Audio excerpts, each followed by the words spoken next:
सिद्धेभ्यः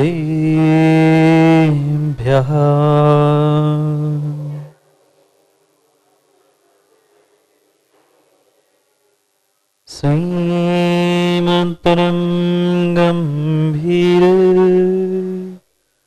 स्याद्वान्मोघलाञ्छनम् जीयान्त्रैलोक्यनाथस्य शासनं जिनशासनम् सत्त्वेषु मैत्रीं गुणेषु प्रमोदम् क्लिष्टेषु जीवेषु कृपापरसम् मन्दस्वभावं विपरीतोत्तरे सदा ममात्मा विदधातु देव हरिहन्ताणं नमस्सिद्धाणं नमो आयर्याणं नमोऽन्सायाणं नमो लोय सर्वसाहुणम्।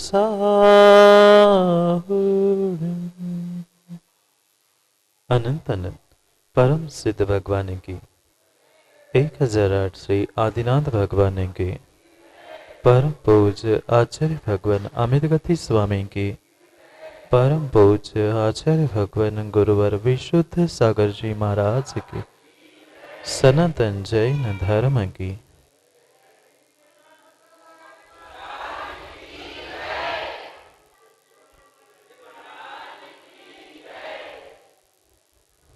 अंतिम तीर्थेश वर्धमान स्वामी के शासन में हमसे विराजते और उनकी यह पावन पीयूष देशना हम सभी के लिए परम उपकारी।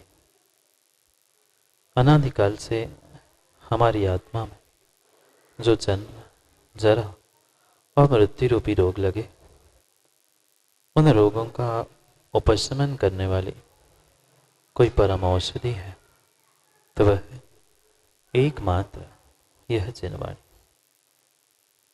भव्यात्मा आचार्य प्रवर अमित गति स्वामी एक ऐसे महान आचार्य हुए जिन्होंने छोटे छोटे ग्रंथों के माध्यम से हम सभी भव्यों के लिए अभूतपूर्व ऐसी श्रुति की रचना की और उनमें से ही एक महान कृति भावना द्वात्रिंशति का, जहाँ पर आचार्य भगवंत एक श्रावक को और साधु को सामायिक के लिए प्रेरित कर रहे, क्योंकि पूरे जीवन भर में पूरे दिन भर में मात्र और मात्र कभी विषय कभी कषाय, कभी इधर के संकल्प कभी उधर के विकल्प, मात्र इन कार्यों में ही जीव ने बहुत सारे पाप कर्मों को अर्जित किया। अब उन पाप कर्मों से उभरने के लिए श्रावक को क्या करना होगा, किस प्रकार से उसे ध्यान और सामायिक में चिंतन करना होगा, उसकी अद्भुत कला यहाँ पर आचार्य भगवंत इन 32 श्लोकों के माध्यम से समझा है। शायद कहने के लिए ये भले ही डॉक्टर साहब छोटा सा मात्र 32 पदों का ग्रंथ हो, पर इतनी अद्भुत व्याख्या इस ग्रंथों में आचार्य भगवंत ने बखान की है। शायद इतना विस्तृत व्याख्यान अभी तक कहीं और ध्यान सामायिक का प्राप्त नहीं। जब स्वयं आचार्य भगवंत सत्वेषु मैत्रीम सूत्र से प्रारंभ करते हुए अंतिम छंदों में अपनी आत्मा तक पहुंचाने का पुरुषार्थ करते, क्योंकि इस संसार में जितने जितने ये बाहर के संकल्प विकल्प है, ये मात्र और मात्र जब जीव इन बाह्य वस्तुओं में भटकता है, तभी उन्हें इन संकल्प विकल्पों में उलझने के लिए निमित्त प्राप्त हो जाता। और एक मेव 24 घंटे किए पापों की, दिन भर किए हुए पापों की अगर सुधार करने का कभी समय मिलता है तो वह सामायिक है, ध्यान। जो ये सामायिक की विशुद्धि है, वही जितनी सामायिक की विशुद्धि बढ़ेगी उतनी वह जीव धर्म की और स्वयं की आत्मा की प्रभावना करने में लीन हो सकता। व्यक्ति बाहर के प्रदर्शनों में उलझते हुए बहुत कुछ वर्तमान में साधक दिखाना चाहता है कि मैं कितना धर्मात्मा, मैं कितनी प्रभावना कर रहा हूं, पर ये पक्का मानना, व्यक्ति या साधक जितनी गहरी सामायिक करता है उतना ही बाहर उसका विशेष विशेष प्रभाव और सर्व कार्य फैलते हुए दिखते। अगर कोई चाहे कि मैं सामायिक तप जाप आदि ना करूं और अपने आप पूरे नगरों में और पूरे देश में मेरी प्रभाव ना हो, तो वह डॉक्टर साहब संभव नहीं। इसलिए उस गहरी सामायिक में बैठ के क्या करना। आज तक मां जैसे हमने मात्र उन स्तोत्र पाठ आदि के पन्ने पलट लिए, बहुत सारी मालाओं की गुड़िया खिसका ली, कई घंटों घंटों की हमने सामायिक की, पर वहां पर अगर समता नहीं है, चिंतन करने के लिए विषय नहीं है, ध्यान करने का साधन नहीं है, तो नियम से हम उन बाह्य साधनों में उलझकर पुण्य अर्जन की जगह, कर्मों की निर्जरा की जगह हम कर्मों का बंध करेंगे। इसलिए ये सामायिक की विशुद्धि बढ़ाने के लिए, सामायिक के लिए आलंबन प्रदान कर रहे हैं, क्योंकि वही सामायिक की विशुद्धि साधक के लिए समय आने पर सामायिक चारित्र प्रदान करे। सामायिक चारित्र यानी छठवां गुणस्थान निर्ग्रंथावस्था को देने वाली कोई विशुद्धि है, तो उस विशुद्धि को सामायिक में ही प्राप्त किया जा सकता। इस सामायिक विधि से एक अद्भुत अद्भुत ऊर्जा जीवन भर के लिए व्यक्ति प्राप्त कर सकता है। आज तक अगर कभी मां आप लोगों ने सामायिक नहीं की हो, तो प्रातः काल जो सूर्योदय की बेला होती है, उस समय पर आधा घंटा 1 घंटा सामायिक करने का प्रयास करना। और उसमें कैसा क्या चिंतन करना है, ये बिल्कुल इसका जो अर्थ, आप भी बहुत सारे हिंदी सामायिक पाठ पढ़ते होंगे, जो पाठ हो उसमें हमें वास्तविकता में उन भूमिकाओं को, शब्दों को समझकर जीवन में उसको उतारने का प्रयास करना। सामायिक की विशुद्धि सामायिक चारित्र प्रदान करेगी, और सामायिक चारित्र से ही फिर आगे बढ़ते बढ़ते यथाख्यात चारित्र यानी 14वां गुण स्थान भी व्यक्ति जीव प्राप्त कर सकता है। इसलिए एक अद्भुत ग्रंथ का उपसंहार करते हुए सर भगवंत 32 नंबर के श्लोक में हमें समझा रहे हैं कि हमें किस प्रकार से भावना भानी है, और ग्रंथ का उपसंहार रूप 32 नंबर के श्लोक को हम सभी मिलकर पढ़ते हैं। क्या कहना चाहते हैं अमित गति भगवान, जहां पर सामायिक की इस ग्रंथ को सत्वेषु मैत्री यानी सभी जीवों कर मैत्री भाव के भाव रखते हुए आत्मा का ध्यान कैसे पूर्ण करना है, इस भूमिका को समारोप करते हुए व्याख्यान के अंतिम चरण में कुछ और भावना भा रहे हैं, उसको हम पढ़ने का प्रयास करते हैं। जिनके पास हो ग्रंथ वह खोलना, नहीं तो सुनने का प्रयास करना। यही परमात्मा मितगत वंदा सर्व विविक्तो भृसमन वंद्या शस्वदधीतो मनसि लभन्ते मुक्ति निकेतम विभव वरम ते। पढ़ो एक साथ।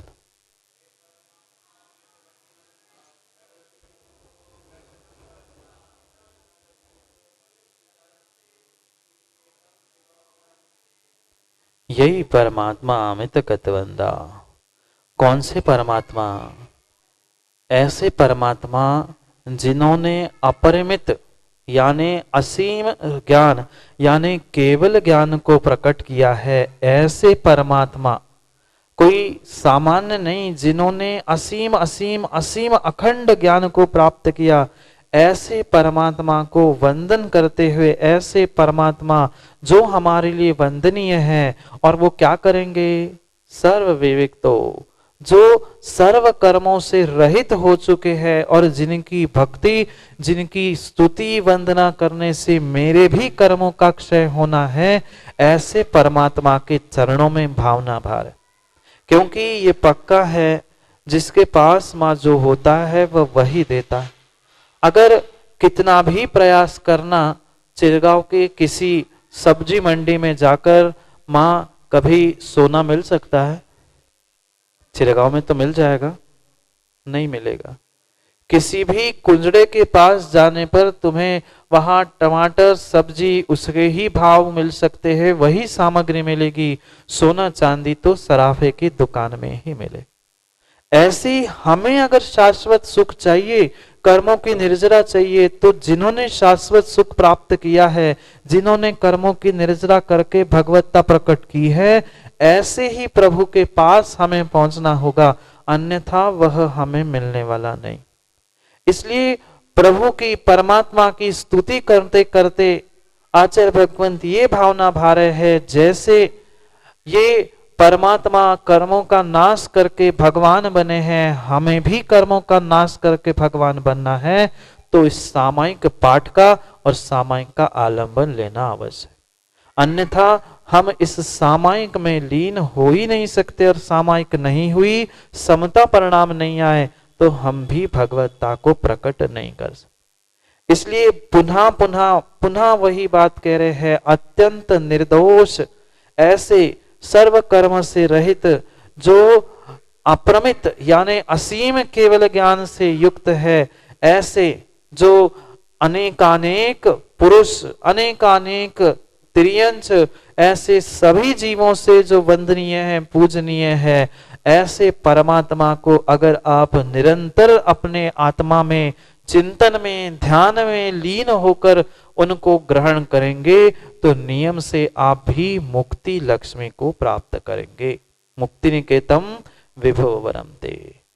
एक सामान्य जो इस संसार की कन्या होती है, डॉक्टर साहब शादी हो गई, दोनों डॉक्टर बगल में बैठे, शादी हो गई? मुझे पता है सबको सामने पूछना पड़ता है ना। शादी हुई थी, और शादी में कुछ खर्चा भी हुआ था क्या? शादी में खर्चा नहीं किया था? शादी में खर्चा किया था। शादी ही करनी थी, खर्चा करने की क्या आवश्यकता थी? 50-100 लोगों को भोजन कराया, कितने सारे वस्त्र और कितने सारे फोटो, क्या कुछ नहीं कर लिया। 2 परिवार थे, दोनों घर में कमरे में माला वरमाला डाल देते, काम हो जाता। पर जब एक संसार की वधू को और पे डॉक्टर तुम्हें लाना था, तो कितनी तैयारी करनी पड़ी थी। स्वयं के लिए वस्त्र, रिश्तेदारों को बुलाओ, सबको बुलाओ, कितना सारा आमने सबने तामझाम किया था। फिर एक संसार की वधु को प्राप्त करने के लिए इतना तामझाम करना चाहिए, तो फिर मुक्ति रूपी स्त्री को प्राप्त करने के लिए आपको ये सब तामझाम छोड़ते हुए एकमात्र अपने आत्मा को प्राप्त कर। जब संसार की वधु की प्राप्त करने के लिए इतनी तैयारी करते हो, और फिर डॉक्टर उस परमात्मा अवस्था की मुक्ति रूपी, मोक्ष रूपी स्त्री के लिए कितनी तैयारी करनी पड़ेगी। महीनों महीनों की, दिनों दिनों की तैयारियां जब होती है, तब जाकर घर में कोई विवाह, कोई अच्छा कार्य संपन्न होता है। फिर जीवन में अच्छा कार्य संपन्न करना है, तो हमें मां कितनी कितनी भवों की तैयारी प्राप्त करनी होगी, तब जाकर हम परमात्मा स्वरूप को या उस मोक्ष लक्ष्मी को प्राप्त। इसलिए ये अद्भुत सामायिक की एक ऐसी एनर्जी और एक ऐसा चुंबक बता रहे हैं कि जिसके माध्यम से हम उस पुण्य वर्गणाओं को इकट्ठा करके परमात्म स्वरूप को भी प्राप्त कर सकते। प्रारंभिक श्लोकों में आचार्य भगवान ने कहा था, ये सामायिक एक ऐसा पारसमणि है, ऐसा पारसमणि है जिस पारसमणि का स्पर्श उस लोहे को होता है, लोहा भी सोना हो जाता है। ये सामायिक भी बिल्कुल उस पारसमणि के भांति है जो हमारे इस लोहे रूपी पर्याय, लोहे रूपी इस मनुष्य पर्याय को, कषायों को अगर स्पर्श कर लेगा तो नियम से मेरा जीवन भी उस सोने के भांति चमकने लग जाएगा, परमात्मा स्वरूप को प्राप्त। अभी जो बहिरात्मा है, अंतरात्मा है, भले ही आप कितनी ही कैसी कहना है तो लोहे रूपी, पर वह लोहे की जंग मिटाकर अगर सामायिक रूपी पारस का स्पर्श हमें हो जाए तो मुक्ति रूपी महल को, मुक्ति रूपी कन्या को हम अवश्य प्राप्त करें। इसलिए एक अद्भुत अद्भुत इस व्याख्या के साथ आचार्य भगवंत शश्वत अधितो मनसि लभन्ते, कहाँ धारण करना है? ऐसे जो विश्व वंदनीय परमात्मा है, सौ इंद्रों द्वारा वो पूजनीय वंदनीय है, ऐसे परमात्मा को ध्यान के माध्यम से अपने हृदय में, अपने मन में, अपनी सोच विचार, अपने दिलो दिमाग में बिठाल के रख लो, जिसके कारण से हम भी उनके जैसे स्थान को प्राप्त कर सकते। क्योंकि ये तो बात पक्की है, जिसको जिसके जैसा बनना होता है वह उसको अपना आदर्श बना लेता है, अपना एक आइडियल बना लेता है। कि किसी को एक्टिंग करने में आनंद आता है तो जो वर्तमान का अच्छा एक्टर होगा उसकी तस्वीर जगह जगह लगाता है, उसकी फिल्म देखता है, उसको ही उसके जैसा चलना उठना बोलना सीखता है। किसी को क्रिकेट खिलाड़ी पसंद है तो उसकी फोटो लगाता है, उसके जैसे हाव भाव करने का प्रयास करता है। यहाँ आचार्य महाराज कह रहे तुम्हें भी अगर परमात्मा बनना है तो परमात्मा की फोटो दीवालों पे नहीं, अपने दिलो दिमाग में लगा लो, तुम भी परमात्मा बन जाओगे। ये उपसंहार में आचार्य भगवान कह रहे हैं, क्योंकि ये पक्का मानना, जब तक सामायिक करने की कला नहीं आएगी तब तक जीव पक्के में कभी भी शाश्वत सुख को प्राप्त करने की शक्ति नहीं रख सकता। इसलिए अंतिम और दो पंक्ति देते हुए आचार्य भगवान कहते हैं, इति द्वात्रिंशत् का वृत्ति परमात्मनगतमीक्षते योनंतगत चेतस्यो यत्यस्यो पदमद्वयम्। ये द्वात्रिंश का वृत्ति यानी ये जो भावना द्वात्रिंशति का है, ये जितने शब्दों की व्याख्या संस्कृत में होती है वे शब्द शब्दानाम अंकानाम वामना गति ऐसा कहा जाता है। क्योंकि लिखा क्या, इति द्वात्रिंशति का वृत्ति, पहले द्वा लिखा यानी दो, पर श्लोक कितने हैं? 32। 32 को जब संस्कृत भाषा में अंकों में लिखा जाएगा तो वामना अंका नाम, वामना यानी उल्टी गति होती है, पहले 2 लिखेंगे फिर 30 लिखेंगे। तो ऐसे 32 श्लोक प्रमाण परमात्मा निक्षते, जो अत्यंत एकाग्र चित्त होकर इस परमात्मा को अपने ध्यान में एकाग्रता से धारण करता है, और ये 32 श्लोकों के द्वारा जो उसे ग्रहण करता है, मन में स्थिर होकर सामायिक करता है, पाठ करता है, व्यवहार से पंच परमेष्ठी की और निश्चय से आत्मा की शरण को प्राप्त करता है, वही पद्मद्वयम् यानी अव्यय रूपी पद, मोक्ष रूपी महल को प्राप्त करने वाला एकमात्र ये साधन है पंचम काल में, जिसके द्वारा हम भगवत्ता को प्राप्त कर सकते। इसलिए बार बार प्रेरणा देते हुए 32 श्लोकों में आचार्य भगवान ने उस अद्भुत पारस मणि की व्याख्या की, जिसके द्वारा हम अपने जीवन को सोना बनाने का पुरुषार्थ करें या हम अपने आप को जीवन को बदलने का प्रयास करें। क्योंकि समय आपका हो गया है, हो गया ना, अब तो मानना ही पड़ेगा, समय आपका हो ही गया है। जो क्षण हमारे लिए उस भगवत्ता को देने वाले होते, उन भगवत्ता के क्षणों को प्राप्त करने के लिए जो सौभाग्य हमें मिलते हैं, देव शास्त्र और गुरु, इन तीनों का जो सानिध्य हमें प्राप्त होता है, वास्तव में वह हमारे जीवन को बदल करने के लिए एक बहुत बड़ी अद्भुत कला सिखाने वाला होता है। और इन 32 श्लोकों में भी आचार्य भगवंत अमित गति स्वामी ने पुनः वही बात समझाई कि भगवान की, देव शास्त्र गुरु की अगर भक्ति वंदना करोगे तो नियम से अचिंत्य कर्म के अचिंत्य फल को पुण्य के प्राप्त करोगे, और जो पाप रूपी कर्म हमारे आत्मा में बंधे हुए थे उनकी भी निर्जरा मात्र देव शास्त्र गुरु इन तीनों के सानिध्य से उनकी सेवा आराधना इसके द्वारा ही संभव है, अन्यथा संभव नहीं।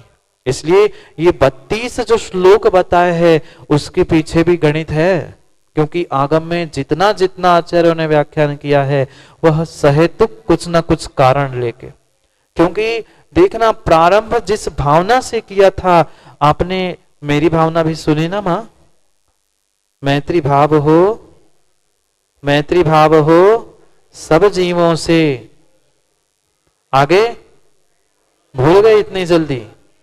वह इस पहले श्लोक का ही कवि ने पद्यानुवाद किया है, सत्वेषु मैत्रीम गुणिषु प्रमोद क्लिष्टेषु जीवेषु कृपा परस्वम माध्यस्थ भावम विपरीत वृत्ते।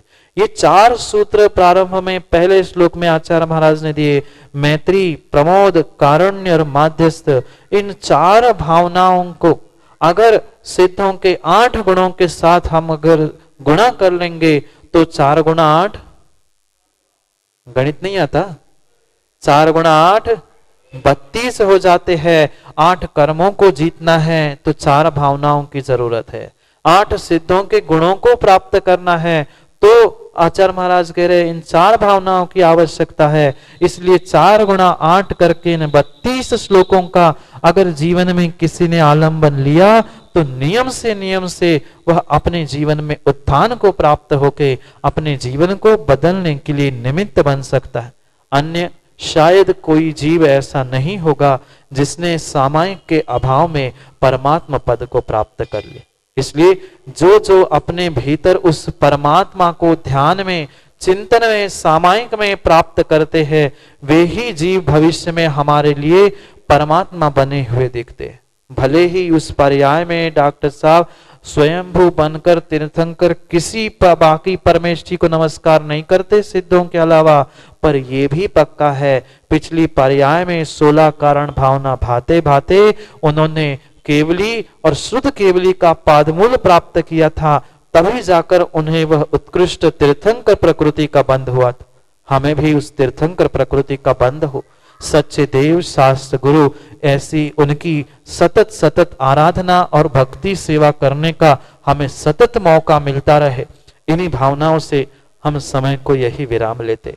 जो इस ग्रंथ के व्याख्यान करते समय किंचित भी किसी भी प्रकार की त्रुटि कमी रही गई हो तो हे श्रुत देवी, हे सरस्वती माँ, उस अक्षर पद मात्रा से दूषित जो कुछ भी कहा गया मुझसे क्षमा करो, क्षमा करो, क्षमा करो, करुणा करी भव छुड़ाओ भव दुख से।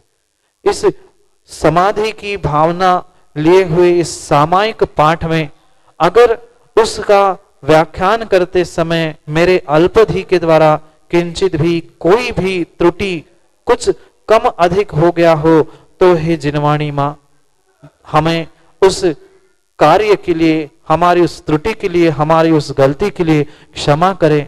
गुरु के चरणों में परोक्ष रूप से यही प्रार्थना और यही भावना कि जो कुछ भी यह आज आपके सामने है डॉक्टर साहब, वह सब कुछ गुरुदेव की देन है।